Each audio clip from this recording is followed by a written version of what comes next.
শান্ত বাতাস আর মিষ্টি আলো, এর মাঝে খুঁজে নাও নতুন দিনের শক্তি। শুভ সকাল সবাইকে। হ্যালো এভরিওয়ান, কেমন আছেন সবাই? কালকে রাতে আমি কিছু কাচের জার ধুয়ে রেখেছিলাম। সকালবেলা গ্লসারি আইটেমগুলো সব জারের ভিতরে রেখে দেব এই জন্য।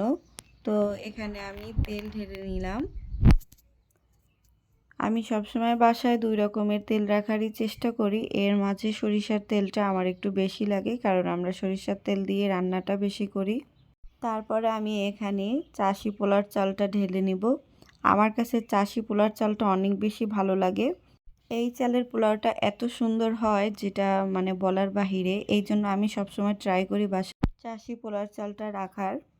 তারপর এখানে আমি একটা হুইল পাউডারের জার নিয়েছি। আমি সবসময় এইটার মধ্যে হুইল পাউডার রাখি। তো এখানে আমি রিন হুইল পাউডারের সাথে একটা রিন লিকুইড পেয়েছি ফ্রি জিনিস কার না ভাল লাগে বলেন? আমার তো দেখে খুব ভালো লাগতেছিল। তারপরে আমি এখানে হুইল পাউডারটা ঢেলে নিলাম। আমার হুইল পাউডারটা অনেক বেশি আপনার ব্যবহার করা পরে, 2টা বাচ্চার কাপড় চোপড় প্রতিদিনই কাপড় চোপড় থাকেই, এই জন্য আমার ডিটারজেন্টটা অনেক পরিমাণে লাগে মাসে। তো তারপর আমি এখানে কত মসুরির ডাল জারে ভরে নিয়েছি। মসুরির ডালটা হচ্ছে আমাদের রেশনের ডাল, এটা একদম গলে যায়, অনেক ভালো।